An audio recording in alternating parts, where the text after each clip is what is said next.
اللہ fridge شریف جی تو light کا تھوڑا پرابلم ہے نا، اس وجہ سے وائس پہ ہی گزارا کر لیجئے، اختتامی بات ہے۔ تو ذات الہہ عین ذات بھی ہے، اور جو بات فاطمی صاحب نے بیان فرمائی تھی ابتدا میں صفات ثبوتیہ سے متعلق، عین ذات بھی ہے عین صفات بھی ہے ایک جہت سے، اور دوسری جہت ایسی ہے کہ جس سے وہ عین ذات نہیں ہے اور نہ ہی عین صفات ہے۔ اور جہاں تک ذات و صفات کی بات ہے تو آپ ایک چیز کو لیں گے، سب سے پہلے آپ صفت کو ہی لے لیں۔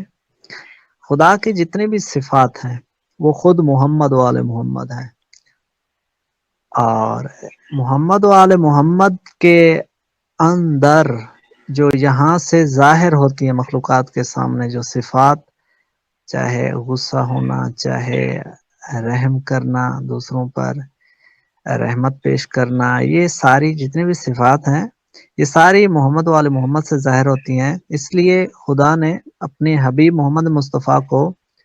رحمت کا مصدر قرار دیا ہے، یعنی وما ارسلناک الا رحمتا للعالمین قرار دیا ہے۔ تو یہاں سے ہی رحمت خدا کی ظاہر ہوتی ہے، یہاں سے جو رحمت ظاہر ہوتی ہے تبھی اللہ رحیم قرار پاتا ہے۔ یہ وہ دلیل ہیں خدا کی جہاں سے خدا اپنے جو دلائل ہیں پورے کرتا ہے کہ وہ خدا کیسے رحیم ہے، کیسے کریم ہے، کیسے عزیز ہے۔ باقی جتنے بھی صفات ہیں وہ خدا کی ذات کے اندر یہ ساری صفات نہیں ہیں، یعنی یہ ساری صفات جو خدا سے منسوب ہیں وہ اصل میں محمد مصطفیٰ کی صفات ہے۔ اور محمد مصطفیٰ اگر دیکھا جائے خدا کی نسبت سے تو محمد مصطفیٰ صفت ہیں اور خدا اس کا موصوف ہے، کیونکہ خدا کی حتمی صفت اتم جو صفت ہے، جو اکمل صفت ہے، وہ محمد مصطفیٰ ہے جو احد ہیں۔ مصطفیٰ ہی ہیں جو احد ہیں، یہاں سے واحد بنے ہیں، یعنی 14 بنے ہیں، جہاں سے توحید بنی ہے۔ یہ وہ واحد ہیں جو اکٹھے ہو جائیں تو وحدانیت بن جاتی ہے، اور اسی وحدانیت کی یکتائی کو، اس کی یونیک ہونے کو احد کہا جاتا ہے، یعنی جہاں 14 اکٹھے ہو جائیں وہ ایک بن جاتا ہے، اور وہ محمد مصطفیٰ ہیں جو خود احد الکبر ہیں، جسے قرآن میں احد الکبر کہا گیا ہے، ٹھیک ہے نا۔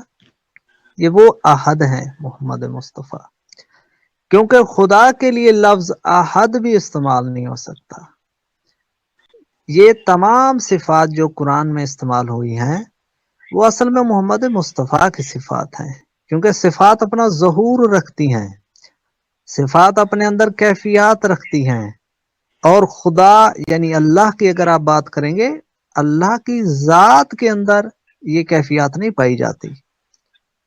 اور یہ ساری کیفیات محمد مصطفیٰ کے اندر پائی جاتی ہیں اور یہاں سے ہی ظاہر ہوتی ہیں۔ تو میں نے کچھ صفت سے متعلق بات کر دی ہے، بہرحال ذات سے متعلق آپ سمجھ چکے ہوں گے کہ محمد مصطفیٰ ہی وہ رہبر ہیں، وہ ہادی ہیں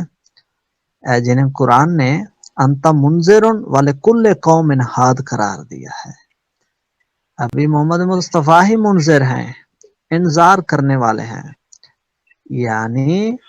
برے افعال سے متنبہ کرنے والے ہیں۔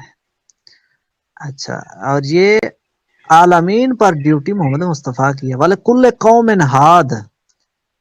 اور جتنے بھی اقوام گزری ہیں یا جاری ہیں ان تمام اقوام کے ہادی صرف اور صرف محمد مصطفیٰ ہیں۔ اللہ نے مصطفیٰ کو اس وجہ سے ہر قوم کا ہادی قرار دیا چونکہ مصطفیٰ نے ہی تمام انبیاء کو ارسال کیا ہے، تمام انبیاء کو مصطفیٰ نے ہی دین اسلام کی ایک ساتھ بطور صحیفہ پیش کی ہے، بطور کتاب پیش کی ہے۔ اس وجہ سے اللہ نے کہا انتا منذرن، اے میرے حبیب آپ ہی منذر ہیں، وَلِكُلِّ قَوْمٍ ہاد، اور ہر قوم کے ہادی آپ ہی ہیں۔ کیونکہ جو کریڈٹ ہوتا ہے نا جیسے اللہ کو جاتا ہے نا،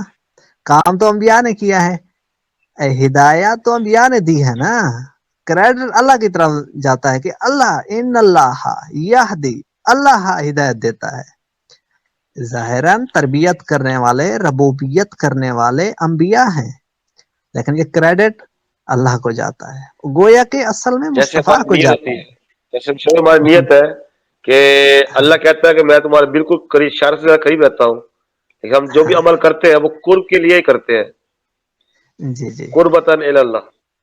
ہاں ایسی ہی بات ہے، نحنو اقرب الیہ من حبل الورید، یہ بالکل ہاں، ایسی ہی بات ہے، وہ اقرب ہے، قریب سے لیکن ہم زیادہ پھر قریب ہے۔ قرب ہم حاصل کرتے ہیں۔ البتہ فی احسن التقویم والی آیت لے لیں یا احسن الخالقین والی اگر آیت لے لیں تو یہ فی احسن التقویم جناب آدم علیہ السلام ہے، نہ کہ محمد مصطفیٰ ہے، چونکہ جناب محمد مصطفیٰ کے لیے قرآن نے 4 طرق بیان کیے ہیں، یعنی 4 طریقے، ٹھیک ہے نا، انا ارسلنا، ہم نے ارسال کیا، ٹھیک ہے نا، ایک ارسلنا کا لفظ استعمال ہوتا ہے محمد مصطفیٰ کے لیے، ایک انا انزلنا، ہم نے نازل کیا، انزل اللہ، یعنی یہ دوسرا طریقہ، دوسری جہت ہو گئی۔ اچھا تیسری باس اللہ، اللہ نے مبعوث کیا۔ چوتھی جاءکم، تمہارے پاس آیا رسول، ٹھیک ہے نا، چوتھی یہ صورت ہے، آنا، مبعوث ہونا، نازل ہونا، ارسال ہونا، 4 صورتیں ہیں جو محمد مصطفیٰ کے لیے ہیں۔ تخلیق کی کوئی صورت بھی محمد مصطفیٰ کی اللہ نے پیش نہیں کی، کیونکہ تخلیق آدم سے پہلے ہے اور وہ نورانی تخلیق ہے، اور وہ روح کا نور کے اندر کنورژن ہے، ٹھیک ہے نا، وہ ہم احادیث سے بات کریں گے، لیکن قرآن نے ایسی کوئی یہ بات بات نہیں صحیح کی کہہ ہے، رہے ہیں شرط بھائی، حدیث جناب میں یہی آدم ہے، جی جی حدیث میں بھی یہی ہے کہ جب نبی صلی اللہ علیہ وسلم کا جب ظہور ہوا